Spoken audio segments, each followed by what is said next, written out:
বন্ধুসকল নমস্কাৰ এই মুহূৰ্তত আপোনালোকৰ বাবে আহিছে এটা গুৰুত্বপূৰ্ণ খবৰ অৰ্থাৎ জনাবলৈ লৈছো চাওক সুকন্যা সমৃদ্ধি যোজনা খোলাসকলৰ বাবে আহিল এটা গুৰুত্বপূৰ্ণ খবৰ আৰু বন্ধুসকল এই গুৰুত্বপূৰ্ণ খবৰটো এখন অনলাইন নিউজপেপাৰে প্ৰকাশ কৰিছে আৰু তেওঁলোকে হেডলাইনটো কেনেকৈ উল্লেখ কৰিছে দেখাবলৈ যত্ন কৰিছো চাওক ইৰেগুলাৰ পিপিএফ একাউণ্টছ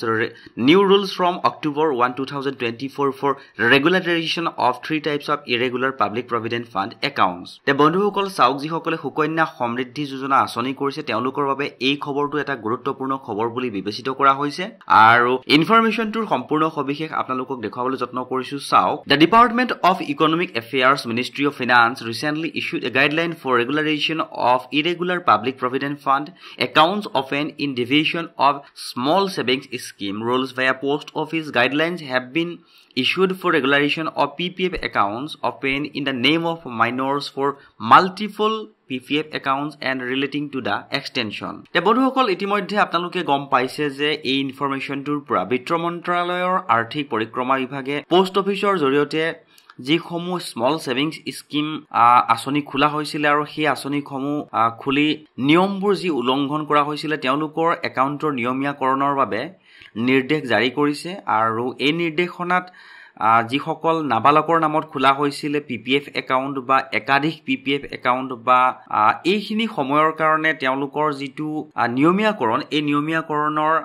ডেটটো তেওঁলোকে বঢ়াই দিছে বুলি উল্লেখ কৰিছে আৰু ইনফৰমেশনটোৰ আৰু সবিশেষ আমি জানিবলৈ যত্ন কৰোঁ আহকচোন the ministry issued A circular on August 21, 2024 laying down the guidelines for proceeding the cases of regularization of irregularity opened accounts under various national savings schemes through post offices. New rules for regularization of irregular PPF Sukanya Samriddhi Yojana other small savings scheme with effect from October 1, 2024 have been explained in the circular. The বন্ধুসকল আপোনালোকে গম পাইছে যে বিত্ত মন্ত্ৰালয়ে 21 আগষ্ট 2024 অৰ্থাৎ আগষ্ট মাহৰ 21 তাৰিখে এখন সাৰ্কুলাৰ জাৰি কৰিছে যে পোষ্ট অফিচৰ জৰিয়তে যিসমূহ ক্ষুদ্ৰ সঞ্চয় আঁচনিসমূহ আছিল অনিয়মিত হৈ আছিল আৰু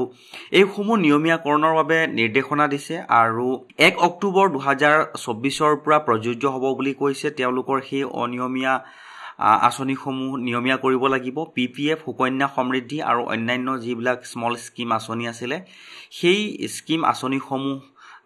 ৰেগুলাৰাইজেশ্যন অৰ্থাৎ নিয়মীয়াকৰণৰ বাবে তেওঁলোকে নিৰ্দেশ দিছে তে বন্ধুসকল ইনফৰমেশনটো আৰু সবিশেষ আমি জানিবলৈ যত্ন কৰোঁ আহক according to the circular dated August 21, 2024 it needs to be noted that the power of regularize irregular small savings scheme accounts are vested with the Ministry of Finance. Therefore, all cases pertaining the irregular accounts should be forwarded to the Division for Regularization of Ministry of Finance. তে বন্ধুসকল চাওক তেওঁলোকে উল্লেখ কৰিছে যে 21 আগষ্টৰ সাৰ্কুলাৰখনৰ মতে এইটো মনত ৰাখিব লাগিব যে এই যে ধৰি লওক ইৰেগুলাৰ হৈ আছে স্মল সেভিংছ স্কিমসমূহ যে সেইবিলাক নিয়মীয়াকৰণ কৰিব লাগে হিয়া মিনিষ্ট্ৰী অফ ফাইনান্সৰ হাতত পাৱাৰটো থাকে বুলি তেওঁলোকে উল্লেখ কৰিছে আৰু যিসকলে নেশ্যনেল সেভিংছ স্কিম হওক বা সুকন্যা সমৃদ্ধি হওক ইৰেগুলাৰ কৰি ৰাখিছে এটো কাইন্ডলি তেওঁলোকে ৰেগুলাৰ কৰিব কাৰণ এটা চৰকাৰৰ ফালৰ পৰা নিৰ্দেশ জাৰি কৰা হৈছে আৰু ইনফৰমেশনটো পোৱাৰ লগে লগে আপোনালোকক জনাবলৈ যত্ন কৰিলো আৰু আগলৈকো যদি এনেকুৱা গুৰুত্বপূৰ্ণ ইনফৰমেশন আপোনালোকে পাই থকাটো বিচাৰে তেনেহলে অনুগ্ৰহ কৰি চেনেলটো সাবস্ক্ৰাইব কৰি হাতত ৰাখিব বুলি আশা ৰাখিলো